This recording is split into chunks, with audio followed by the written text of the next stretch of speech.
नमस्कार दोस्तों, स्वागत है आपका मेरे YouTube channel core of books पर, जहां हम किताबों से प्रेरित कहानियों के माध्यम से जीवन को बेहतर बनाने के रास्ते तलाशते हैं। मैं हूं रोहन और आज हम एक ऐसी कहानी पर बात करेंगे जो आपकी सोच और निर्णय लेने की क्षमता को बदल सकती है। ये कहानी दी चॉइस फैक्ट्री किताब से प्रेरित है, जिसमें हमें समझाया गया है कि कैसे हम अपनी सोच और फैसलों पर बाहरी प्रभावों को महसूस करते हैं। तो चलिए शुरुआत करते हैं इस प्रेरक यात्रा की, जो आपके जीवन को बदलने की शक्ति रखती है। Chapter 1, the power of defaults. Raghav एक सफल लेकिन बोरिंग जॉब में फंसा हुआ था। हर सुबह ऑफिस जाते वक्त उसे यही लगता था, क्या मैं यही करने के लिए पैदा हुआ था? मगर फिर भी वो उसी रूटीन में फंसा रहता। वही रास्ता, वही ऑफिस, वही लोग, सब कुछ डिफॉल्ट था। राघव के मन में एक दिन यह सवाल उठा, क्या अगर मैं कुछ अलग करता? मगर फिर उसे वो आवाज याद आई जो हमेशा उसके अंदर गूंजती थी, ये जो तू कर रहा है यही सबसे सुरक्षित है। People tend to choose the default option simply because it requires less mental effort. The brain prefers comfort over challenge. The choice factory. Raghav ने कभी ज्यादा सोचा नहीं था। उसकी नौकरी उसकी जिंदगी का हिस्सा बन चुकी थी, क्योंकि ये उसके लिए हमेशा से डिफॉल्ट था। किसी भी बड़े बदलाव के बारे में सोचना उसे मुश्किल लगता था। क्या अगर यह गलत साबित हो जाए? क्या अगर उसके पास वही सारी सुविधाएं ना हो जो उसे आज मिल रही थी? कभी कभी राघव को एहसास होता था कि वो सिर्फ इसलिए चुप है क्योंकि वो बदलाव के डर से खुद को डिफॉल्ट ऑप्शन में बांध चुका है। उसे लगता था कि यह वही सही रास्ता है क्योंकि उसे दूसरों से ज्यादा चुनौती का सामना नहीं करना पड़ता था। लेकिन क्या यह सच में सही रास्ता था? क्या उसे अपनी असली क्षमता को जानने के लिए डिफॉल्ट विकल्प को छोड़ना चाहिए? It's not about avoiding change, it's about choosing the right change. The choice factory. Raghav सोचता है, क्या होगा अगर मैं अपनी जिंदगी के इस मोड़ पर एक नया रास्ता अपनाऊं? लेकिन फिर वो पुराने रास्ते की सुरक्षा और कंफर्ट जोन की तरफ खींचा जाता है। आगे बढ़ने के लिए राघव को एक बड़ा कदम उठाना होगा। चैप्टर 2, एंकरिंग बायस। राघव को अब एक और मुश्किल फेस करनी थी। उसके पास एक और जॉब ऑफर था जो पहले वाले से थोड़ा अलग था, लेकिन उसमें भी कुछ खास नहीं था। उसे अब भी वही कंफर्टेबल जॉब का ख्याल आता था, जिससे वो कुछ ज्यादा ही जुड़ा हुआ महसूस करता था। राघव की सोच में एक अजीब सी उलझन थी। क्या यह ऑफर सच में बेहतर है या बस मुझे वही चीज सस्ती और आसान लग रही है जो पहले से मेरे पास थी? The first piece of information you encounter will become the anchor for all subsequent judgments. The choice factory.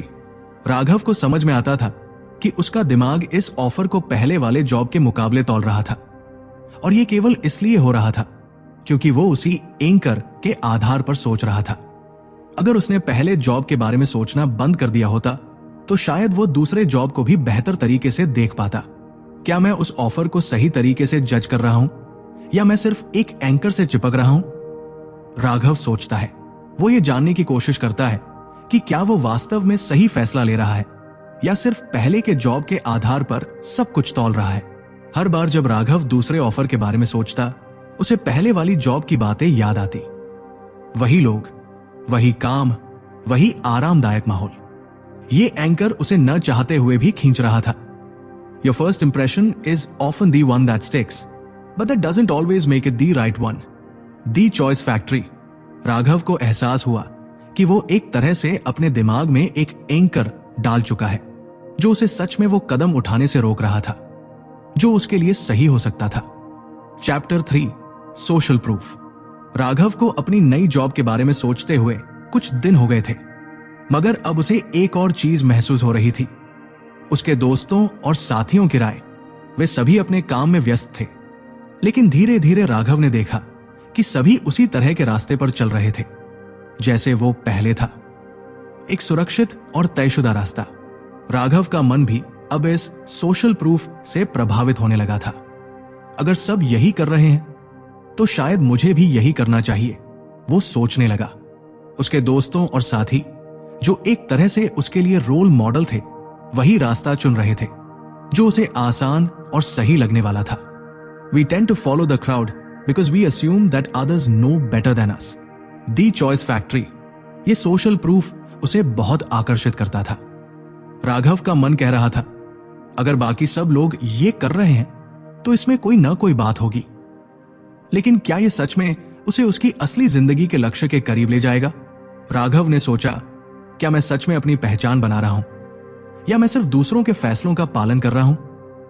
वो महसूस करता है कि इस सोशल प्रूफ के प्रभाव से वो अपने खुद के फैसलों को भुला रहा था। Following the crowd can often lead you away from your true path. The choice factory. Raghav को यह समझ में आता है कि उसे अपनी खुद की आवाज सुननी होगी, न कि दूसरों के अनुभवों को अपनी जिंदगी का हिस्सा बनाने के लिए। वो सोचता है, क्या मुझे सच में दूसरों का अनुसरण करना चाहिए या मुझे अपनी एक अलग राह चुननी चाहिए? Chapter 4 framing. राघव ने अब अपनी जॉब के बारे में और गहराई से सोचना शुरू कर दिया था। वो कुछ नया करना चाहता था, लेकिन मन में एक डर था कि क्या वो सही दिशा में जा रहा है। एक दिन जब राघव ने अपने दोस्तों से अपनी स्थिति के बारे में बात की, तो एक दोस्त ने उसे समझाया, राघव, अगर तुम अपनी जॉब को एक चुनौती के रूप में देखोगे तो शायद ये मजेदार लगे। राघव का दिमाग चकरा गया। अब वो इस स्थिति को एक और तरीके से देख रहा था। अगर वो अपनी जॉब को चुनौती के रूप में देखे तो ये डर और असुरक्षा क्यों महसूस कर रहा था?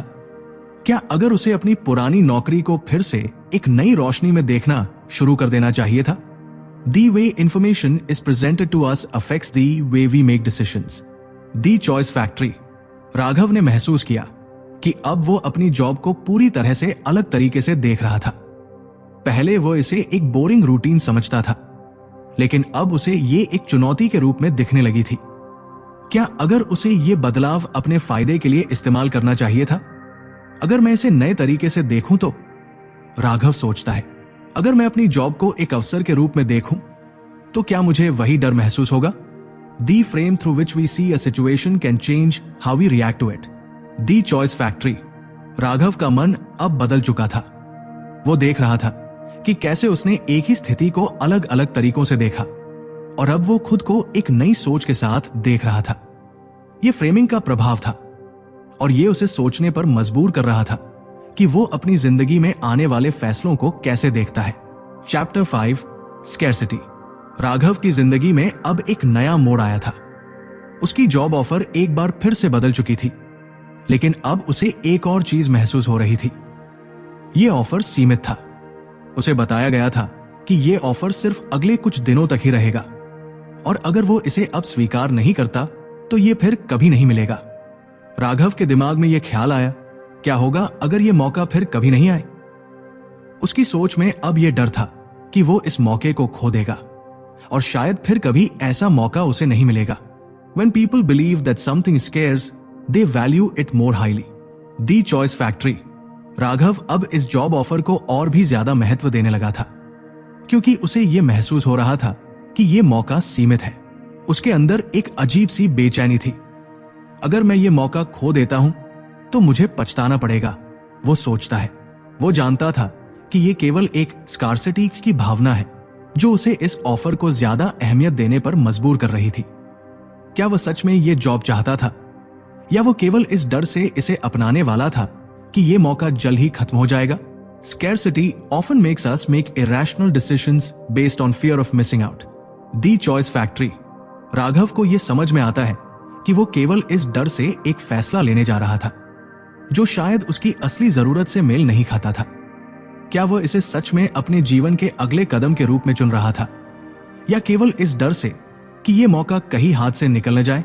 Chapter 6 loss aversion. राघव अब अपने जॉब के बारे में एक और गहरे संघर्ष से गुजर रहा था। एक तरफ उसे यह लग रहा था कि उसे अपने पुराने जॉब को छोड़ने का डर था।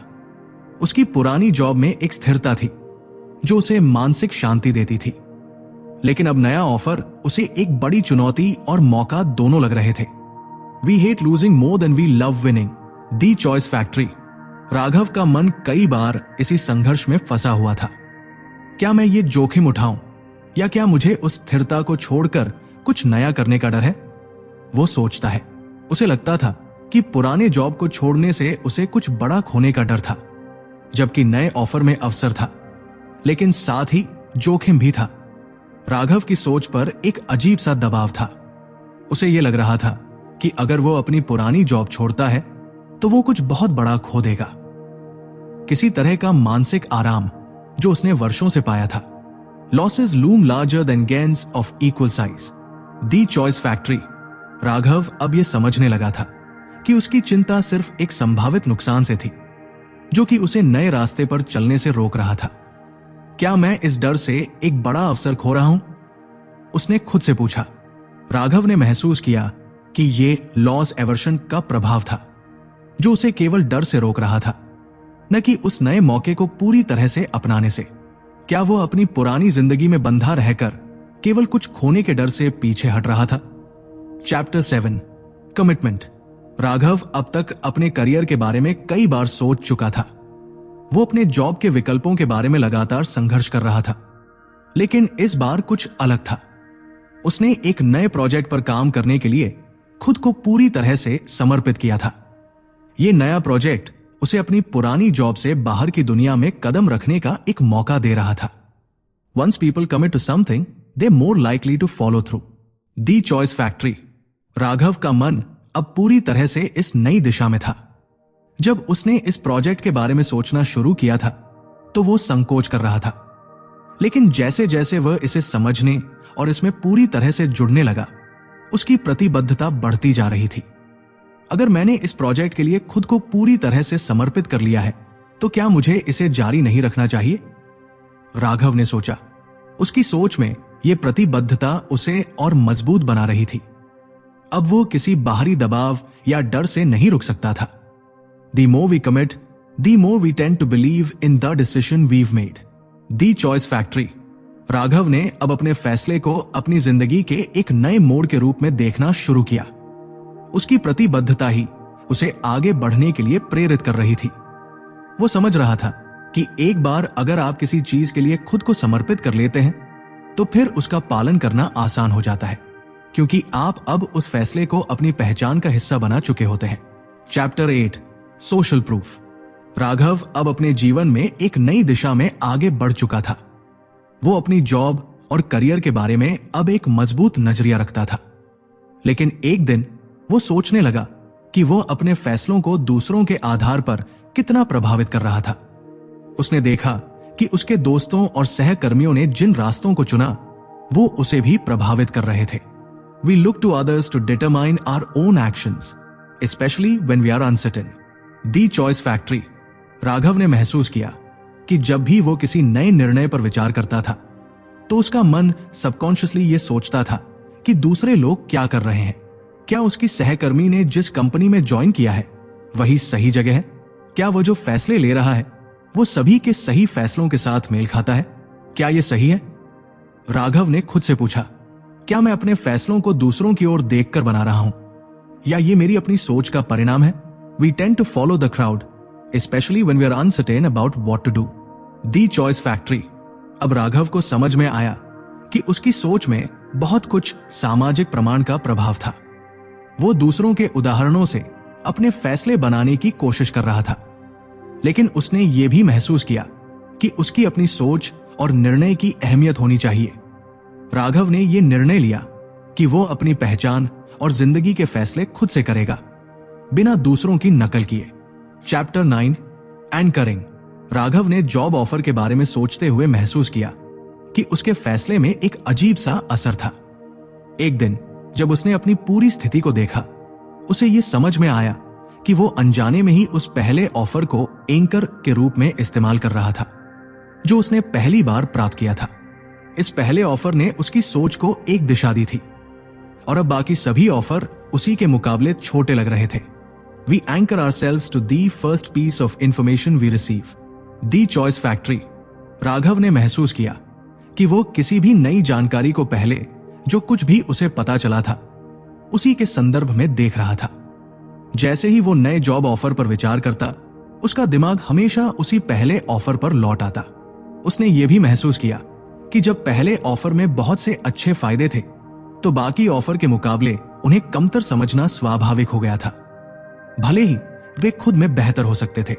क्या मैं इस पहले ऑफर के प्रभाव में आकर सही फैसला कर रहा हूं? राघव ने खुद से सवाल किया। वो समझने लगा कि एंकरिंग प्रभाव ने उसे एक बंधन में डाल दिया था। अब उसे यह चुनौती थी कि वो उस पहले ऑफर को न देखते हुए बिना किसी एंकर के नए ऑफर का मूल्यांकन करे। राघव ने कुछ समय के लिए खुद को शांत किया और फिर अपने निर्णय पर दोबारा विचार किया। उसे महसूस हुआ कि अगर वो सिर्फ पहले की तुलना में निर्णय नहीं लेता तो शायद उसे नए विकल्पों की असली कीमत का अंदाजा होता। Chapter 10 framing. राघव अब एक नई दृष्टि से अपनी जॉब के विकल्पों को देख रहा था। वो समझ चुका था कि किसी चीज को देखना सिर्फ उस पर निर्भर नहीं करता, बल्कि यह भी निर्भर करता है कि उसे कैसे प्रस्तुत किया गया है। एक दिन जब उसने अपने दिमाग में अपने सारे विकल्पों को फिर से देखा तो उसे एहसास हुआ कि हर एक ऑफर को एक अलग फ्रेम में देखा जा सकता है। How a choice is framed affects the way we view it. The choice factory. उसने एक उदाहरण के तौर पर अपने पुराने जॉब को लिया। जब वो पुरानी जॉब को सोचता था तो उसे ये एक जोखिम की तरह लगता था, एक बड़ी छलांग जिसे उसने लिया था। लेकिन जब उसने उसे नए तरीके से फ्रेम किया, जैसे कि ये एक नई शुरुआत और एक अवसर था, तो वो पूरी स्थिति उसके लिए आकर्षक और चुनौतीपूर्ण लगने लगी। अब वो अपनी पुरानी जॉब छोड़ने के बजाय एक नए कदम के रूप में देख रहा था। राघव को यह समझ में आ गया कि फ्रेमिंग का प्रभाव उसे अपनी सोच में एक नया दृष्टिकोण देने का मौका दे रहा था। अगर वो हर स्थिति को नकारात्मक तरीके से देखता तो वो अपने फैसलों में बाधित होता, लेकिन जैसे ही उसने इसे एक नए अवसर के रूप में फ्रेम किया, उसकी सोच और सकारात्मक हो गई। अगर मैं पुरानी जॉब को केवल एक कदम पीछे की तरह देखूं तो मुझे डर होगा, लेकिन अगर मैं इसे आगे बढ़ने के एक अवसर के रूप में देखूं तो यह मेरा आत्मविश्वास बढ़ाता है, राघव ने सोचा। तो दोस्तों, इस कहानी के साथ हमने सीखा कि हम अपनी जिंदगी के फैसलों में किन किन मनोवैज्ञानिक प्रभावों का शिकार होते हैं। दी चॉइस फैक्ट्री की ये महत्वपूर्ण सीखें हमें अपने निर्णयों को और बेहतर बनाने में मदद कर सकती है। अगर आपको यह कहानी पसंद आई हो तो मेरे चैनल कोर ऑफ बुक्स को सब्सक्राइब करें और इस वीडियो को अपने दोस्तों के साथ शेयर करें। मैं हूं रोहन, मिलते हैं अगले वीडियो में एक नई कहानी के साथ। तब तक के लिए याद रखें, अच्छे फैसले आपके जीवन को बदल सकते हैं। Thanks for watching, stay motivated and keep designing your life. Until next time, take care.